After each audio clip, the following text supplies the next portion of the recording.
Good morning बच्चों। हम लोग कूलाम के नियम के बारे में पढ़ चुके थे और आज हम लोग उसी से थोड़ा से आगे डिस्कस करेंगे, जिसका नाम है, जो अगली हेडिंग होगी वो आप लोग लिखोगे, कूलाम के नियम का सदिश स्वरूप क्या होता है। बहुत ही इंपॉर्टेंट है। कूलाम के नियम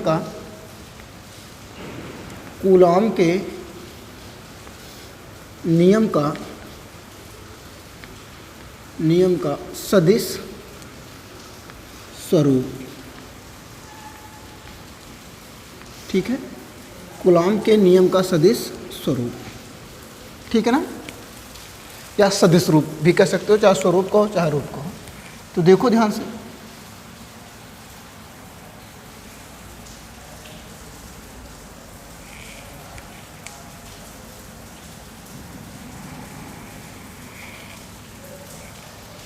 ये है हमारा एक्स एक्सिस और ये होगा जेड एक्सिस, आप जानते हो, ठीक है। ऐसे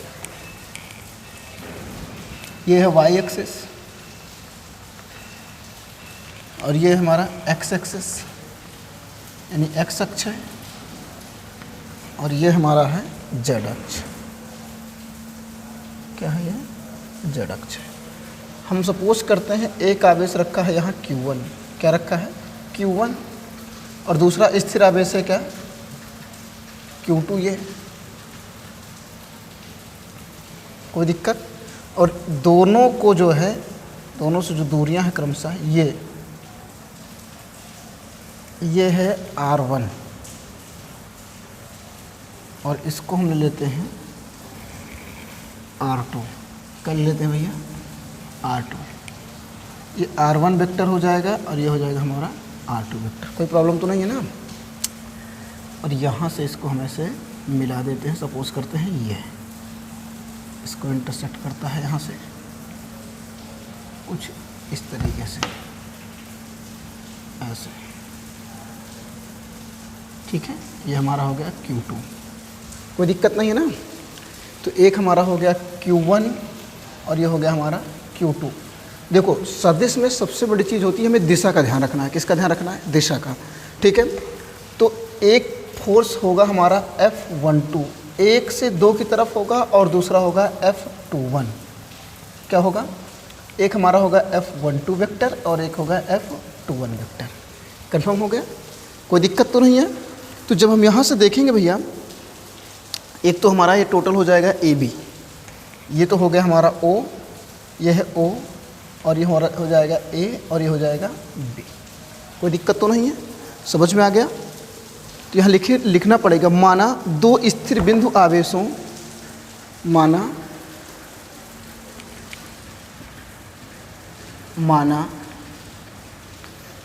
दो स्थिर बिंदु आवेशों,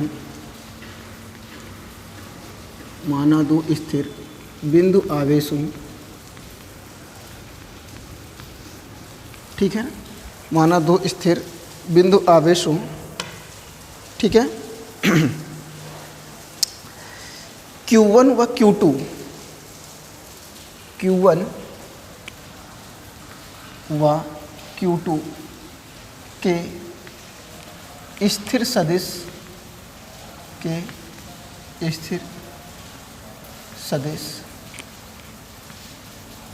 Q1 और Q2 के दो स्थिर सदिश, या स्थित लिख देते हैं, स्थिर सदिश क्रमशः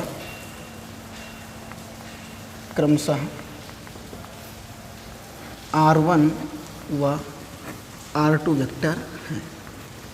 कोई दिक्कत तो नहीं है? R1 व R2 वेक्टर हैं, ठीक है ना। आवेश Q1 से Q2 की ओर सदिश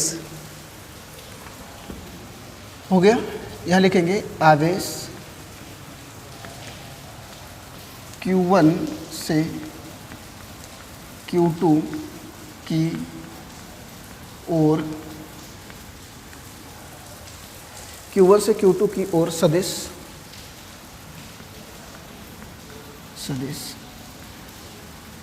ठीक है। AB equal to, AB vector equal to, ठीक है, AB vector equal to OB vector minus OA vector. क्या होगा? OB vector minus O A vector. कोई दिक्कत तो नहीं है। तो यहाँ से जो हम लोगों को मिलेगा, ए बी को हम कह सकते हैं R12 का vector equal to O B vector. O B vector क्या है? R2 vector minus R1 vector. ठीक है ना, ये हो गया हमारा R12। कोई कन्फ्यूजन तो नहीं है? यहाँ वेक्टर लगा देना है ऐसे, कोई कन्फ्यूजन तो नहीं होना चाहिए। अब उसके बाद देखो ध्यान से, ये R12 मिल गया। इसी प्रकार यहाँ से लिख सकते हैं, इसी प्रकार Q2 से Q1 की ओर यहाँ लिख सकते हैं आवेश। इसी प्रकार आवेश Q2 से Q1 की ओर सदिश। Q2 से Q1 की ओर सदिश बी ए वेक्टर बराबर यहाँ से लिख सकते हैं हम O A vector minus O B vector. ठीक है, B A vector equal to O A vector की value R1 vector minus R2 vector. तो इसे हम भैया यहाँ से लिख सकते हैं R21 equal to R1 vector minus R2 vector. कोई प्रॉब्लम तो नहीं है? नोट करो इसको, जल्दी करो। R21 भी मिल गया। समझ में आया?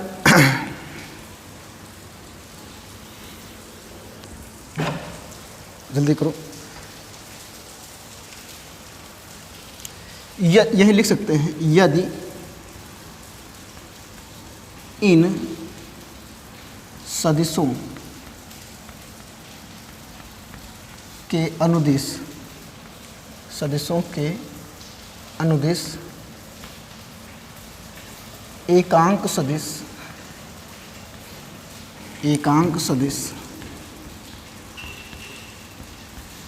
क्रमशः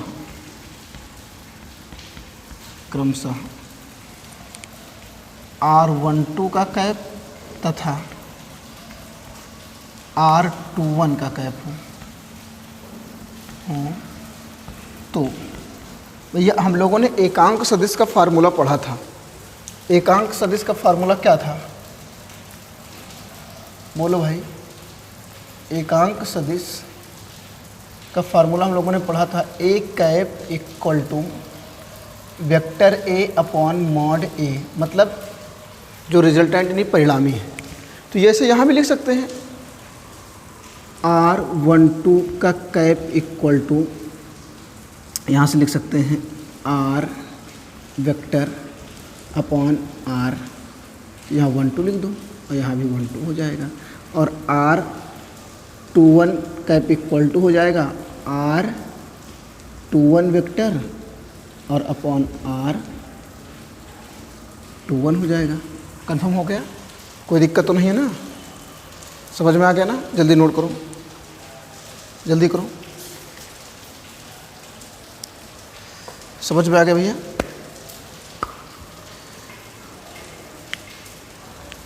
नोट करो जल्दी।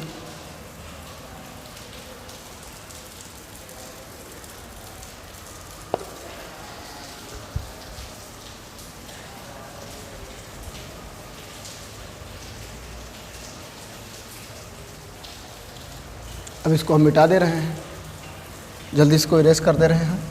देखो अब लिख सकते हैं आगे, इतना तो समझ में आ ही गया होगा।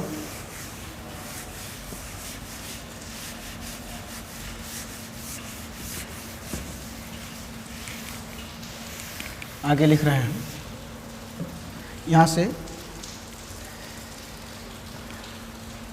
अतः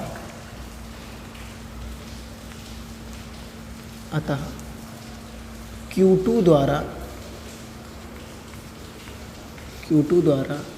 Q1 पर आरोपित बल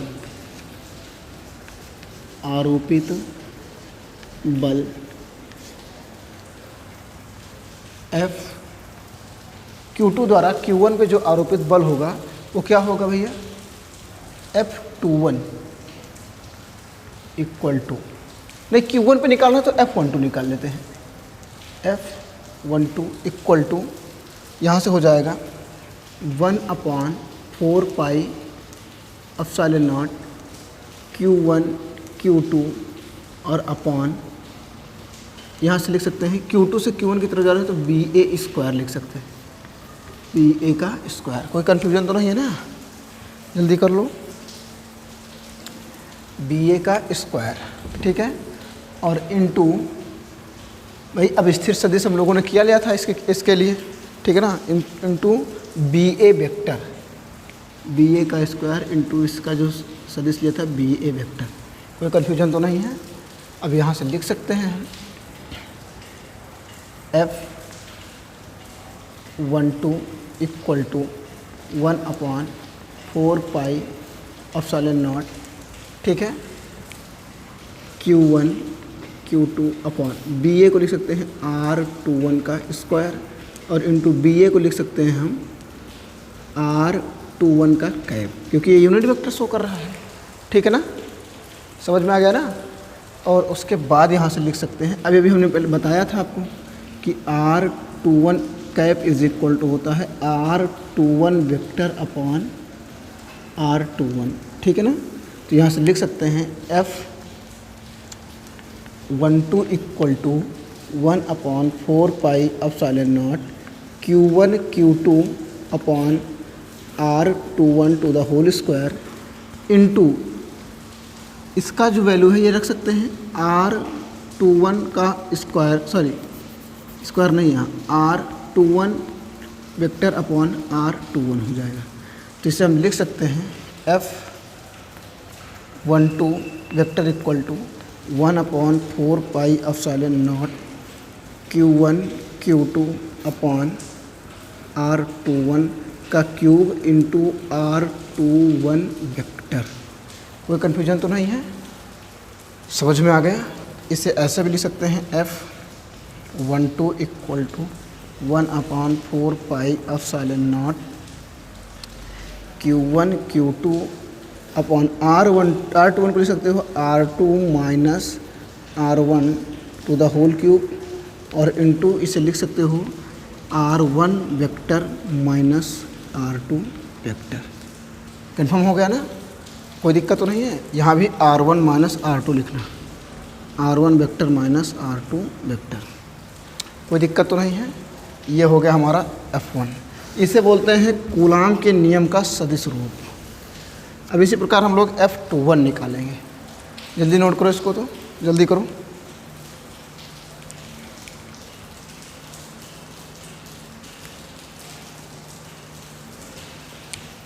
नोट करो भाई जल्दी।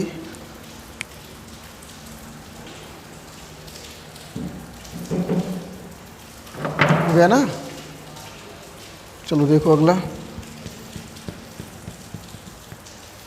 इसको हम इरेज कर दे रहे हैं। ये हमारा हो गया एक question number first.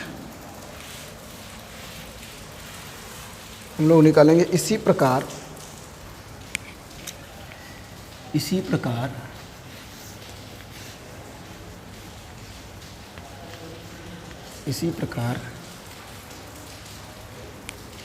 Q1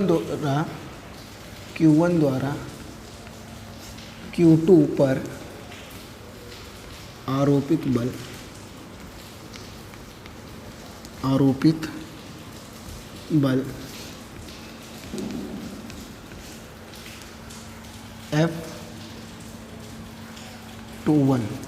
F21 equal to 1/4 pi epsilon naught Q1 Q2 upon AB to the whole square. Q2 पर आरोपित बल AB to the whole square और इनटू हो जाएगा AB वेक्टर, ठीक है। अब यहाँ से लिख सकते हैं हम लोग F21 equal to 1/4 pi epsilon naught Q1 Q2 upon R12 का होल स्क्वायर, ठीक है ना। और इंटू R12 का वेक्टर हो जाएगा, कोई दिक्कत तो नहीं है। वैसे यहाँ भी हमने भी बताया था कैप होगा, कैप। तो R12 का कैप इक्वल टू होता है R12 वेक्टर अपॉन R12, ठीक है ना। तो यहाँ रखेंगे तो हो जाएगा F21 vector equal to 1 upon 4 pi epsilon naught Q1 Q2 और अपॉन में R12 का स्क्वायर और इंटू R12 का वेक्टर अपॉन R12 हो जाएगा। तो यहाँ से हो जाएगा F21 vector equal to 1 upon 4 pi epsilon naught Q1 Q2 upon R12 to the whole cube into R12 का वेक्टर हो जाएगा। कोई दिक्कत तो नहीं है ना, समझ में आ गया। यहाँ तक कर जल्दी कर लो। तो इसी के आगे हम लिख सकते हैं ऐसे भी F21 वेक्टर इक्वल टू, यहाँ से मिलेगा 1 अपॉन 4 पाई एप्सिलॉन नॉट, ठीक है, Q1 Q2 अपॉन, इसको लिख सकते हैं R2 minus R1 to the whole cube into in bracket R2 minus R1, R2 vector minus R1 vector हो जाएगा। अगर इसमें हम माइनस कॉमन कर लें तो F21 equal to 1 upon 4 pi epsilon naught Q1 Q2 upon R2 minus R1 का whole cube, और माइनस जब कॉमन करेंगे तो ये माइनस बाहर आ जाएगा और अंदर बचेगा R1 cap minus R2 cap. हो गया, कोई दिक्कत तो नहीं है।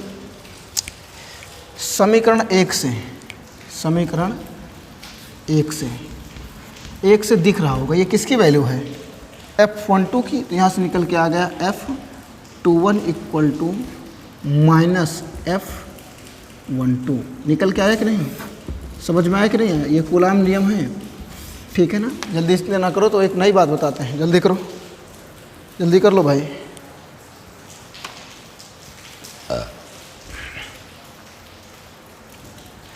जल्दी नोट करो।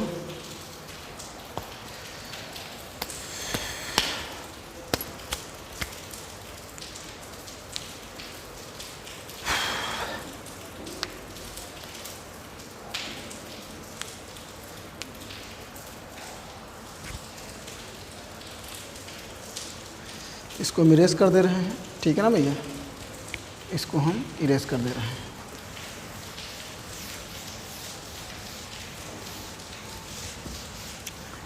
देखो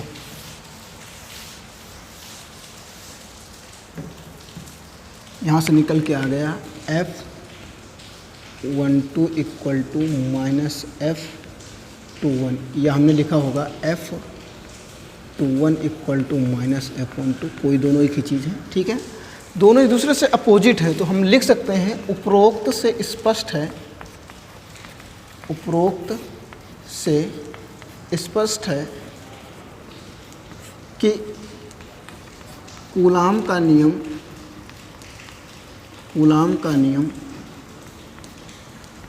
कूलाम का नियम भी, ठीक है, कूलाम का नियम भी न्यूटन के गति के तृतीय नियम का पालन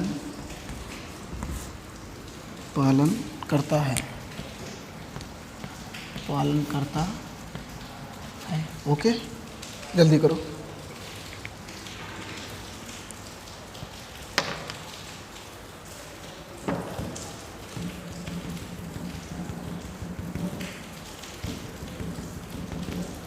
इरेज कर दे रहे, ठीक है ना।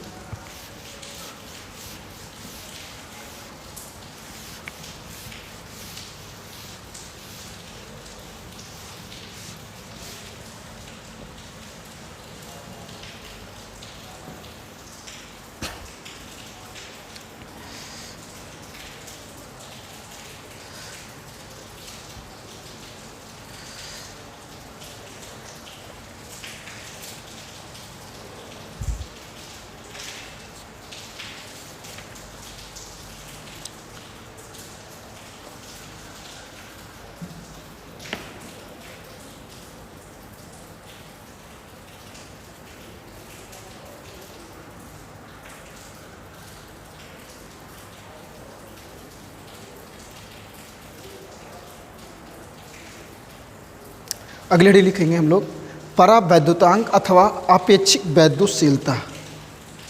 अगली हेडिंग है, इसको भी मिटा दे रहे हैं हम लोग। परावैद्युतांक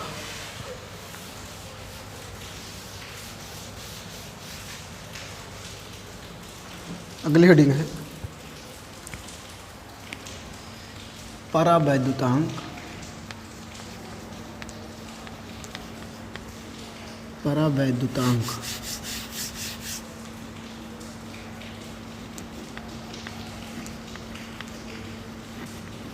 परावैद्युतांक अथवा आपेक्षिक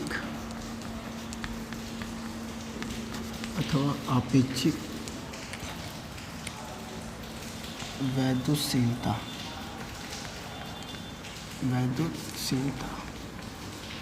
ठीक है ना। चलो देखो ध्यान से, परावैद्युतांक अथवा आपेक्षिक वैद्युतशीलता। याद रखो, यहाँ लिखेंगे कूलाम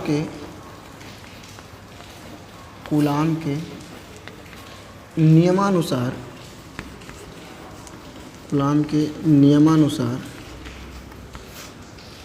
F इक्वल टू 1/4πε0, ठीक है। Q1 Q2 और अपॉन होता है R²। लेकिन परावैद्युतांक यहाँ पे देखो ये निर्वात की है, यहाँ पे हम लिख दे रहे हैं निर्वात में, ठीक है ना। ऐसे अब यहाँ लिख सकते हैं यदि किसी माध्यम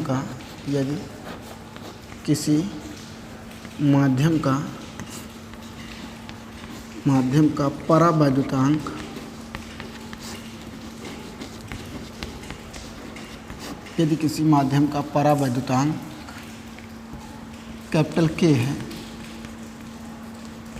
है तो यहाँ से लिख सकते हैं F इक्वल टू 1/4πε0 K। ये मीडियम हो जाएगा, ये हो जाएगा निर्वात मतलब वैक्यूम, FV कह सकते हो, K into Q1 Q2 upon R²। समझ में आया। ये क्वेश्चन नंबर हो गया फर्स्ट और ये क्वेश्चन नंबर हो गया सेकेंड, ठीक है। तो यहाँ से लिख सकते हैं समीकरण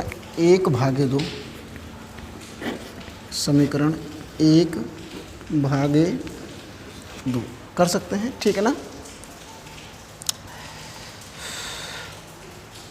तो यहाँ से लिख सकते हैं FM या FV upon FM equal to, FV की वैल्यू है 1/4πε0 Q1 Q2 अपॉन R² और नीचे 1/4πε0 K Q1 Q2 upon R²। Okay,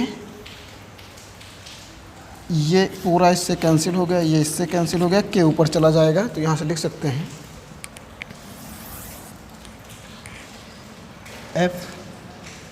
FV upon FM equal to K। बात समझ में आ गई कि नहीं आ गई। ये तो एक हम लोगों को मिल गया, समझ में आया कि नहीं आया। तो यहाँ से हम लोगों को इसी के आधार पर व्याख्या कर सकते हैं FA equal to FV upon FM, इसी को हम कह सकते हैं ε0 upon ε m equal to εr। अर्थात यहाँ से ये तो परावैद्युतांक की परिभाषा हो गई, ठीक है ना। परावैद्युतांक की परिभाषा हो गई कि नहीं हो गई। यानी यहाँ लिख सकते हैं आपेक्षिक वैद्युतशीलता की निर्वात की वैद्युतशीलता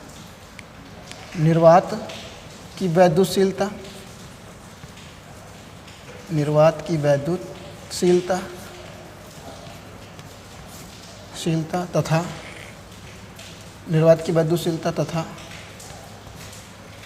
माध्यम की वैद्युतशीलता तथा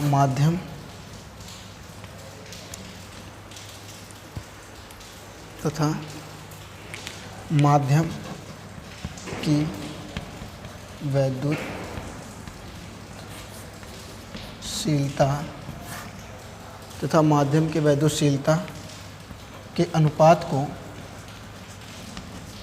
के अनुपात को आपेक्षिक वैद्युतशीलता कहते हैं। क्या कहते हैं भैया? आपेक्षिक वैद्युतशीलता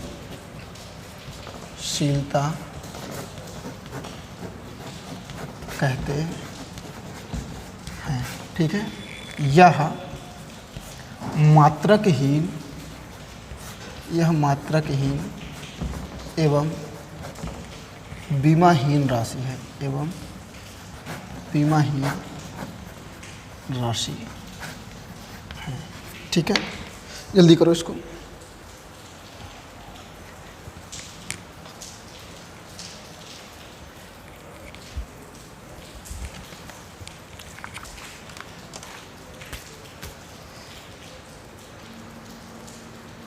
हो गया भैया, नोट करो जल्दी। हो गया ना? चलो देखो आगे, इसको मिट इरेज कर दे रहे हैं हम।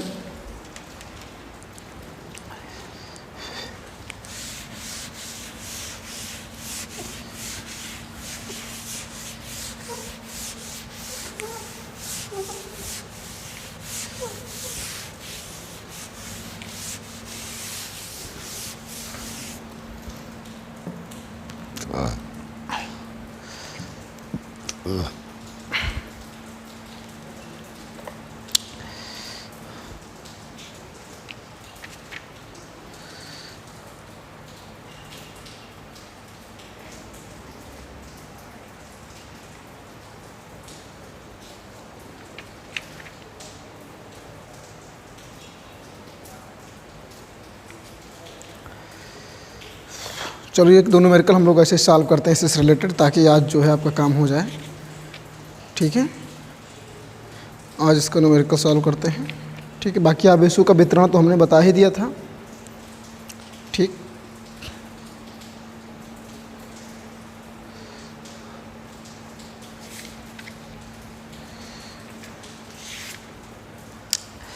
आज हम लोग एक न्यूमेरिकल है। देखो न्यूमेरिकल क्या है, यहाँ लिख दे रहे हैं, यदि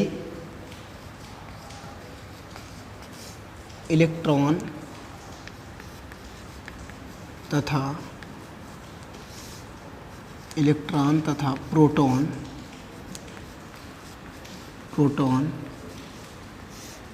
इलेक्ट्रॉन तथा प्रोटॉन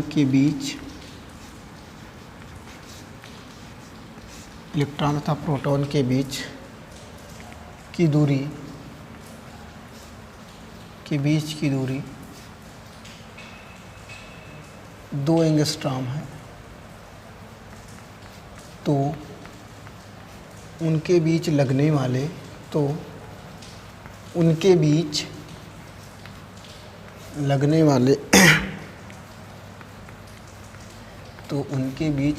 वाले आकर्षण या प्रतिकर्षण बल का मान बताइए। लगने वाले आकर्षण या प्रतिकर्षण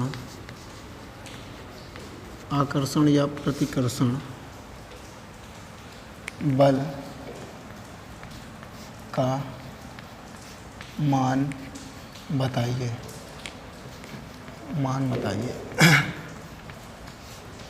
ठीक है, उनके बीच लगने वाला आकर्षण या प्रतिकर्षण बल का मान बताइए। देखो ध्यान से, यहाँ से कह सकते हैं, देखो भैया, मान बताइए तथा बल की प्रकृति भी बताइए। तथा क्वेश्चन पूरा कर लो। तथा बल की प्रकृति भी बताइए।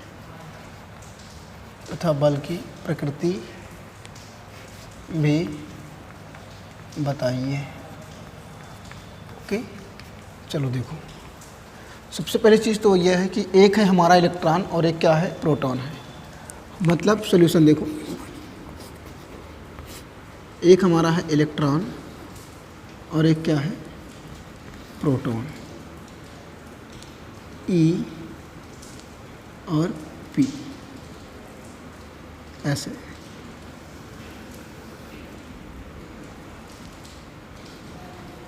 ये हमारा Q1, ये हमारा Q2। Total distance 2 angstrom, Q1 की वैल्यू है E और Q2 की वैल्यू भी E कह सकते हैं, क्योंकि दोनों पे चार्ज समान होते हैं। कन्फर्म हो गया? बस एक पे नेगेटिव होता है, एक पॉजिटिव होता है। ठीक है, तो यहाँ से लिख सकते हैं Q1 इक्वल टू 1.6 गुणे 10 की घात -19 कूलाम, और Q2 इक्वल टू भी 1.6 गुणे 10 की घात -19 कूलाम, और R इक्वल टू 2 एंगस्ट्रॉम, तो R equal to 2 into 10⁻⁻10 metre हो जाएगा। तो यहाँ से लिख सकते हैं अतः कूलाम के नियम से, अतः कूलाम के नियम से, कूलाम के नियम से, कूलाम का नियम है F equal to 1/4 pi epsilon naught Q1 Q2 upon R²। ठीक है ना? तो यहाँ पे भैया देखो ध्यान से, 1/4 पाई एप्सिलॉन नॉट की वैल्यू हमने बताया था क्या होता है, 9 इंटू 10⁻9 हो जाएगा, इंटू Q1 की वैल्यू है 1.6 इंटू 10⁻⁻19, Q2 1.6 इंटू 10⁻⁻19, और अपॉन में R की वैल्यू जो है वो है 2 into 10⁻⁻10 to the whole square हो जाएगा। तो यहाँ से निकलेगा F is equal to 9 into 10⁻9 into 1.6, और 1.6 का मल्टीप्लाई करेंगे तो मिलेगा 2.56 इंटू 10⁻, ऊपर हो जाएगा -38 और नीचे हो जाएगा 4। ठीक है, और इंटू 4 इंटू 10⁻⁻20। कोई कन्फ्यूजन तो नहीं है? यहाँ तक समझ में आ गया होगा, कंफर्म हो गया? तो 2 1 जा 2, 2 2 जा 4 कह सकते हो यहाँ से, या ऐसे लिख दीजिए 2 6 जा 24, और 16 हो गया जा 4 4 जा 16, 4 6 जा 24, 4 4 जा 16, 4 छंग 24 और 1 बचेगा 16, 4 चौक 16, मतलब 0.6 आ जाएगा। कंफर्म हो गया? देखो ध्यान से, मतलब यहाँ सीधा निकलेगा F is equal to 9 into 0.64 और मल्टीप्लाइड बाय 10⁻⁻38 और +20 हो जाएगा। कोई दिक्कत तो नहीं है? समझ में आया कि नहीं आया? तो यहाँ से निकलेगा F इज़ इक्वल टू 9 4 जा 9 चौक 36 के 6 और 9 छंग 54, 54 3 57। ठीक है ना? और 2 नंबर के बाद पॉइंट लगा दो। ठीक है, 5.76 इंटू 10⁻⁻18। समझ में आ गया? कूलाम। कोई दिक्कत तो नहीं है? यानी F का मान जो मिल गया हम लोगों को, वो मिल गया 5.76 गुणे 10 की घात -18 कूलाम। तो ऐसे सवाल जो होंगे आपको लगाना पड़ेगा। आगे हम लोग चलते हैं। ठीक है ना? समझ में आया? इसको नोट कर लो, जल्दी करो।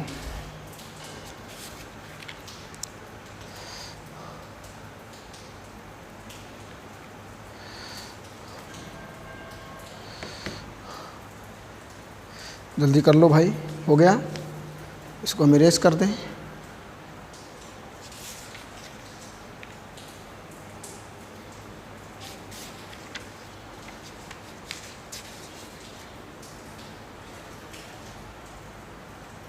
इसको हम इरेज कर दे रहे हैं।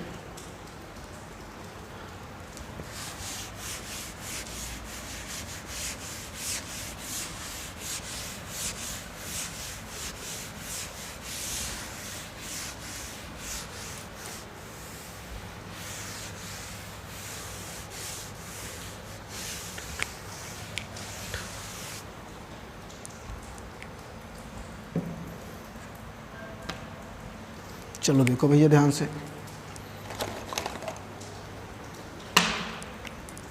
यहाँ पे लिखने चल रहे हैं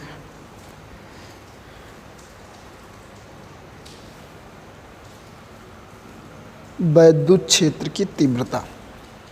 ठीक है ना, क्या पढ़ने चल रहे हैं? वैद्युत क्षेत्र की तीव्रता।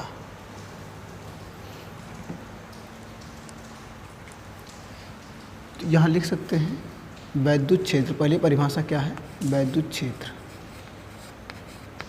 वैद्युत क्षेत्र क्या है? ठीक है ना, तो जो वैद्युत क्षेत्र है उसको पहले जान लेते हैं। तो यहाँ लिख सकते हैं विद्युत आवेश के आसपास का वह क्षेत्र के आसपास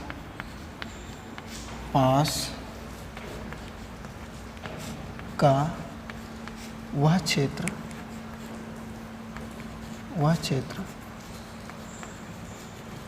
जिसके भीतर जाने पर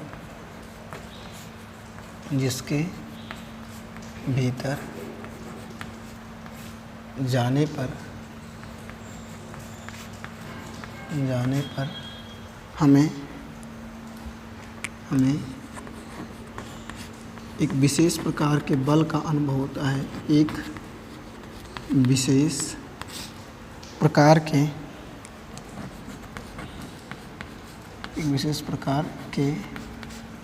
बल का अनुभव होता है। एक विशेष प्रकार के बल का अनुभव होता है। ठीक है ना, एक विशेष प्रकार के बल का अनुभव होता है, उसे ही हम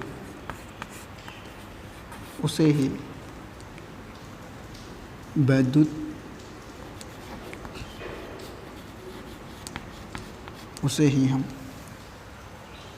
क्षेत्र कहते हैं। क्या कहते हैं? वैद्युत क्षेत्र कहते हैं।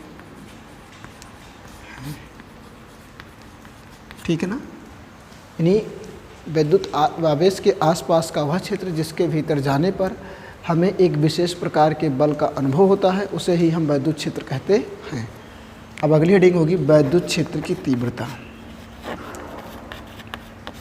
वैद्युत क्षेत्र की तीव्रता। ठीक है ना, वैद्युत क्षेत्र की तीव्रता। चलो देखते हैं, यहाँ लिखते हैं वैद्युत क्षेत्र की तीव्रता में एकांक आवेश पर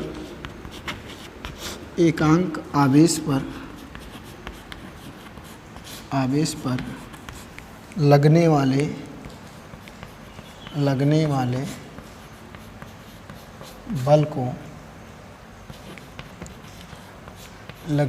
बल को वैद्युत क्षेत्र की तीव्रता कहते हैं। वैद्युत क्षेत्र की तीव्रता कहते हैं। ठीक है ना, एकांक आवेश पर लगने वाले बल को वैद्युत क्षेत्र की तीव्रता कहते हैं। अर्थात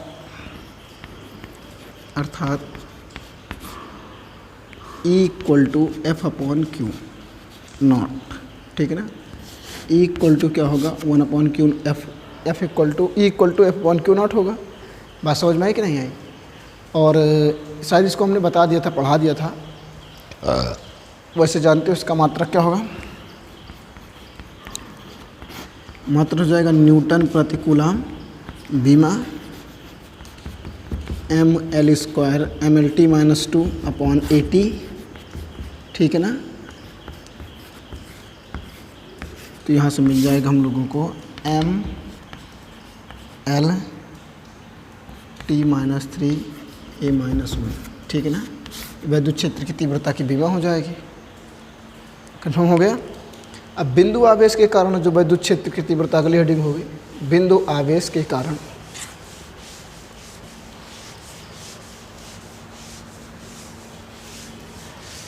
बिंदु आवेश के कारण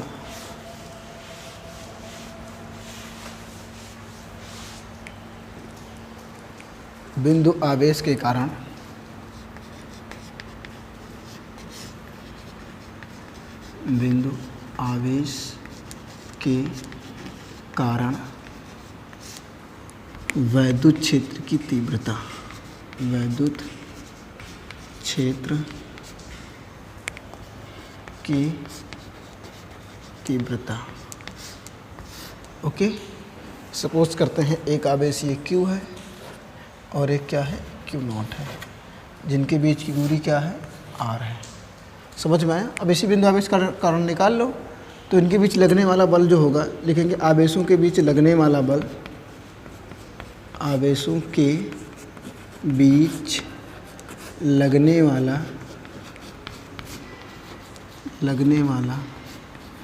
बल, ठीक है, आवेशों के बीच लगने वाला बल F बराबर 1/4 पाई एप्सिलॉन नॉट Q0/r² हो जाएगा। समझ में आ गया? तो यहाँ से हम लोग कह सकते हैं, यहाँ लिख सकते हैं, हम जानते हैं E = F/Q, ठीक है। तो यहाँ से लिख सकते हैं Q0, यानी यहाँ से ये भी कह सकते हैं E = F × 1/Q0। E = F की वैल्यू है 1/4 pi epsilon not Q0/r² × 1/Q0 हो जाएगा। Q0 कैंसिल हो गया, then E = 1/4 pi epsilon naught और Q/r²। ये हो जाएगा बिंदु आवेश कारण वैद्युत क्षेत्र की तीव्रता। जल्दी नोट करो तो।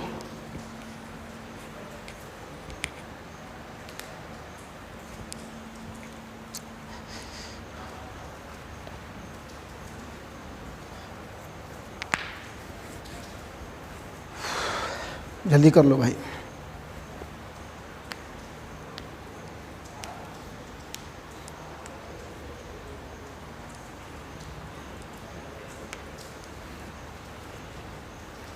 हो गया ना? इसको हम इरेज कर दे रहे हैं, ठीक है।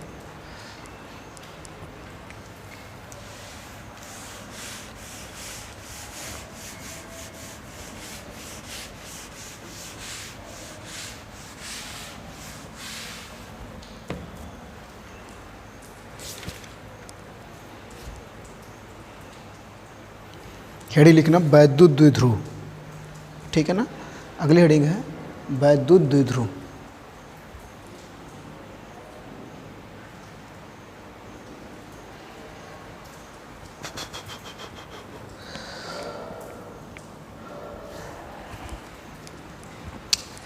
अगली हेडिंग है वैद्युत द्विध्रुव। वैद्युत द्विध्रुव, ठीक है ना। समझ में आया? वैद्युत द्विध्रुव क्या है? यह एक ऐसा निकाय है, यह एक ऐसा निकाय, ठीक है ना, ऐसा निकाय है जिसमें दो बराबर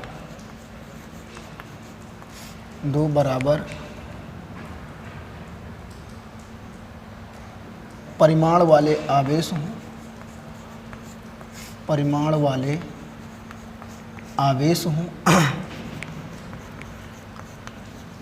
वाले क्या हों?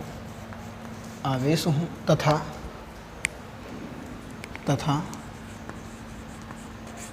उनकी प्रकृति भिन्न हो,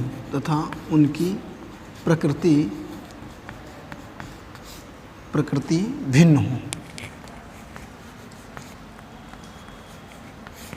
उनकी प्रकृति भिन्न हो और वह एक दूसरे से बहुत ही अल्प दूरी पर रखे हों, एक दूसरे से बहुत ही अल्प दूरी पर रखे हों, ऐसे निकाय को रखे हों, ऐसे निकाय को वैद्युत द्विध्रुव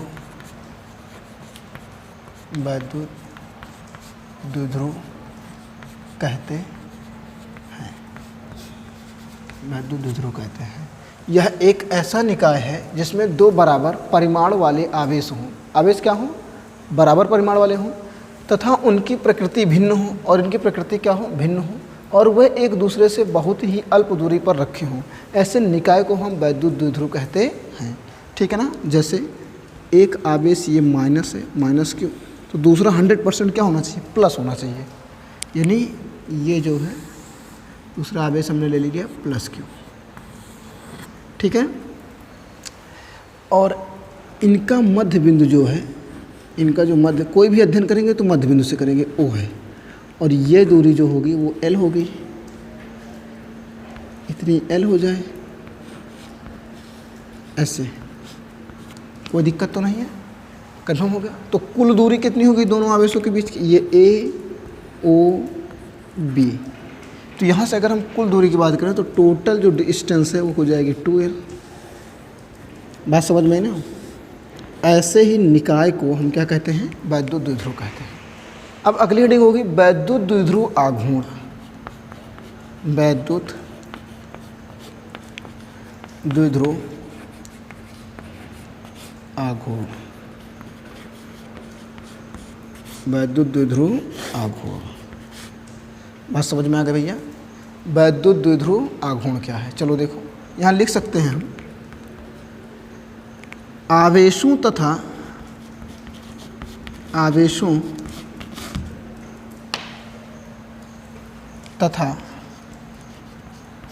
उनकी बीच की दूरी के, या लिख सकते हैं द्विध्रुव में स्थित आवेशों,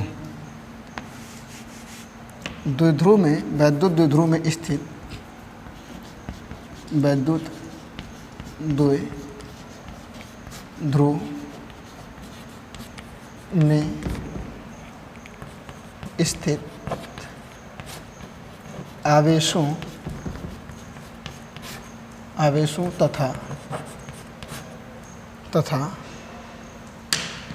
तथा उनके बीच की दूरी के, तथा उनके बीच की दूरी के गुणनफल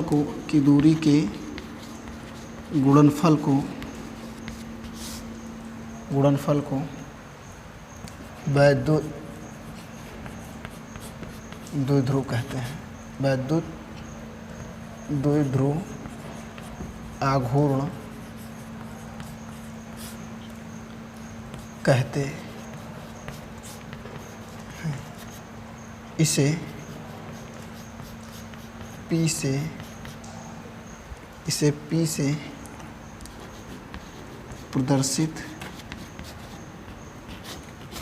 से प्रदर्शित करते हैं।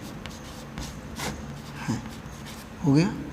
और हम इसे लिख सकते हैं P बराबर Q इंटू 2L। P बराबर Q इंटू 2L। समझ में आ गया?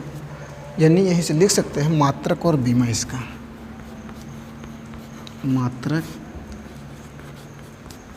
और बीमा। ठीक है। मात्रक और बीमा। इसका मात्रक क्या होगा? मात्रक Q का हो जाएगा कूलाम। ठीक है। और इसका हो जाएगा मीटर, तो हो जाएगा कूलाम मीटर। ठीक है ना। इसका मात्रक कूलाम मीटर। और बीमा क्या होगी? बीमा जो हो जाएगी वो हो जाएगी AT, और दूरी की बीमा हो जाएगी L, तो टोटल बीमा बन जाएगी LTA। ठीक है ना। जल्दी नोट करो इसको, जल्दी करो।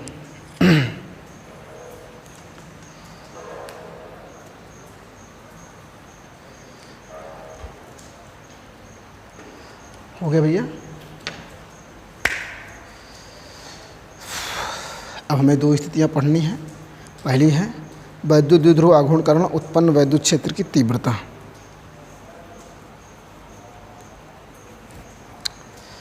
वैद्युत द्विध्रुव आघूर्ण के कारण,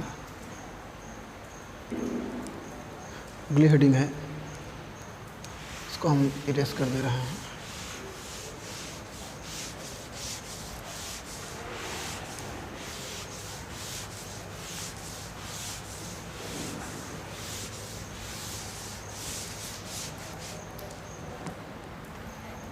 वैद्युत द्विध्रुव आघूर्ण के कारण वैद्युत द्विध्रुव आघूर्ण के कारण वैद्युत द्विध्रुव आघूर्ण के कारण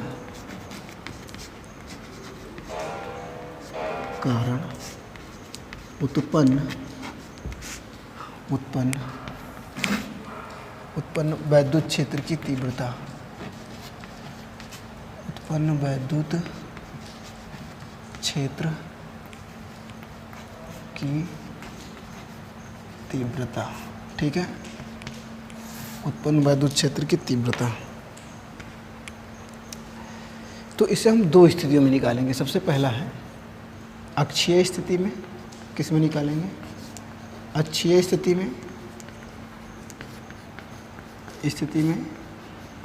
और दूसरा निकालेंगे हम लोग, निरक्षीय स्थिति में, निरक्षीय स्थिति में, ठीक है ना। दूसरा निकाल देंगे हम लोग निरक्षीय स्थिति में। चलो देखो ध्यान से, इसको हम इरेज करते रहें। अक्षीय स्थिति और निरक्षीय स्थिति में सबसे पहले लिखेंगे अक्षीय स्थिति में, हेडिंग है अक्षीय स्थिति में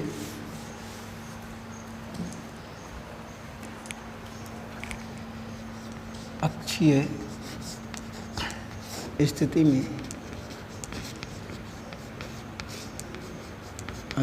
स्थिति में वैद्युत द्विध्रुव आघूर्ण के कारण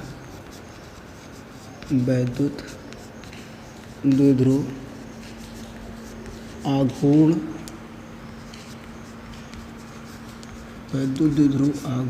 के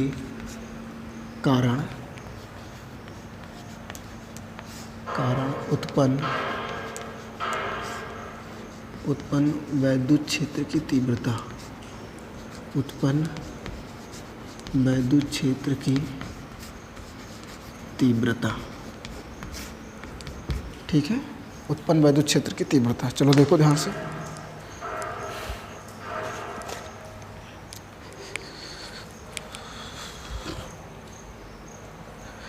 उत्पन्न वैद्युत क्षेत्र की तीव्रता समझ में आ गया भैया।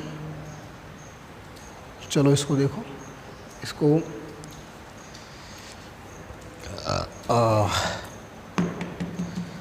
नोट्स बनाते रहना, पढ़ते रहना अच्छे से, ठीक है ना।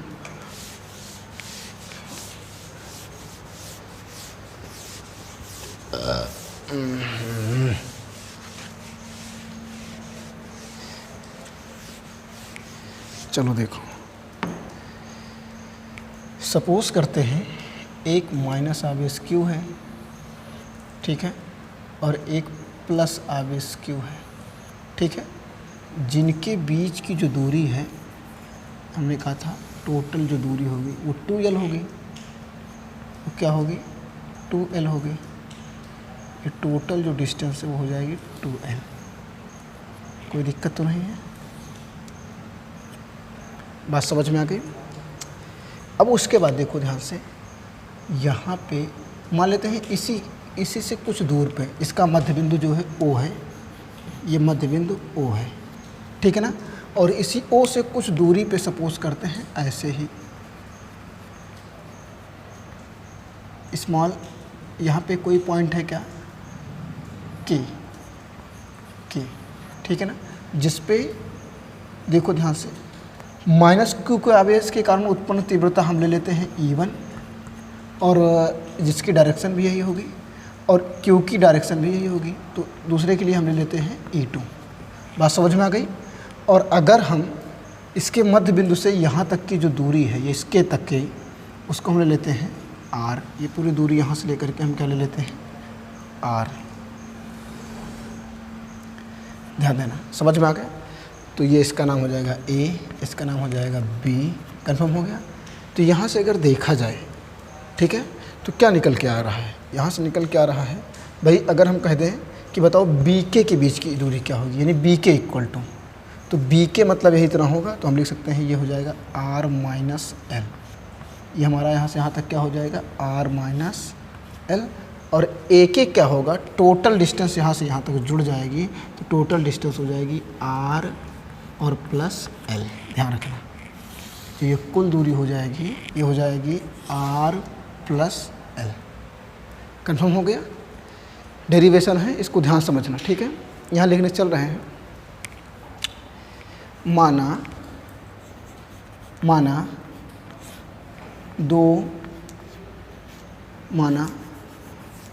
वैद्युत द्विध्रुव आघूर्ण, माना वैद्युत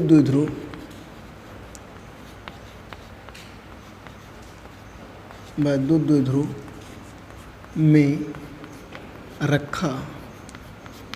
रखा आवेश Q तथा आवेशों के बीच की दूरी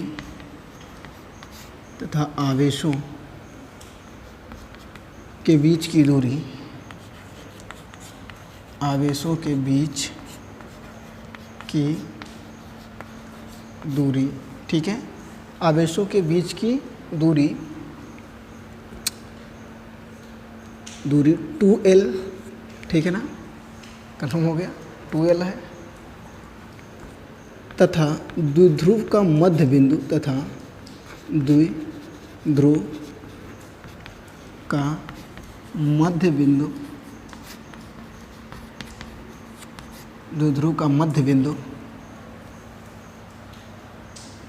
O है, द्विध्रुव का मध्य बिंदु O है, ठीक है ना। बिंदु O से स्मॉल r दूरी पर स्थित बिंदु K पर हमें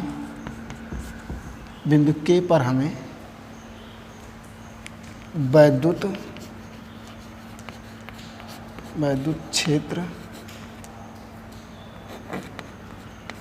क्षेत्र की तीव्रता की गणना करनी है,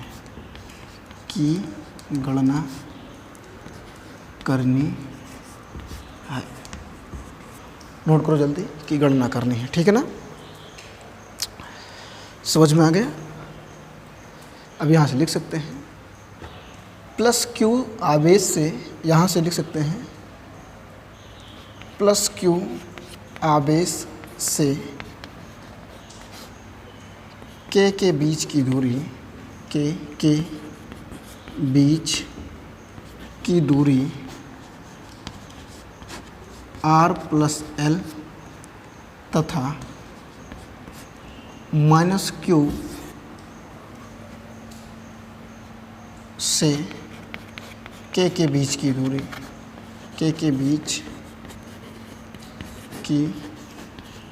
दूरी R माइनस L होगी, ठीक है ना। नोट करो जल्दी, इतना जल्दी करो।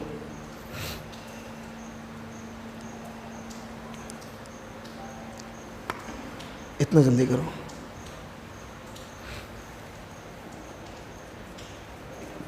इसको हम इरेज कर दे रहे हैं।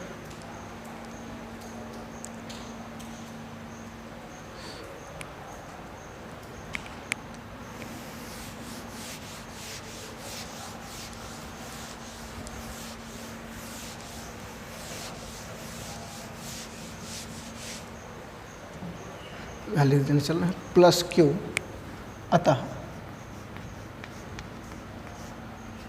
प्लस Q आवेश के कारण,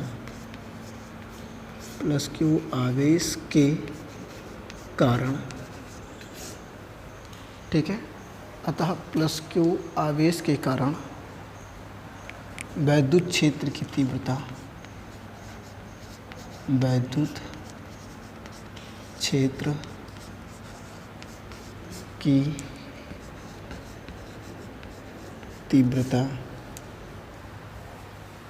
विद्युत क्षेत्र की तीव्रता E1 इक्वल टू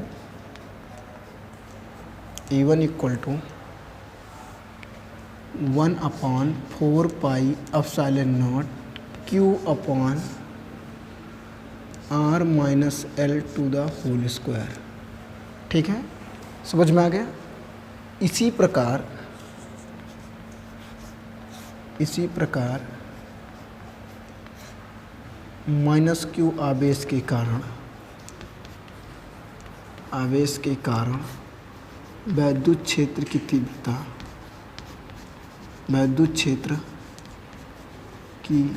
तीव्रता E2 equal to 1/4 pi epsilon naught और Q upon R plus L to the whole square. जल्दी करो इसको तो।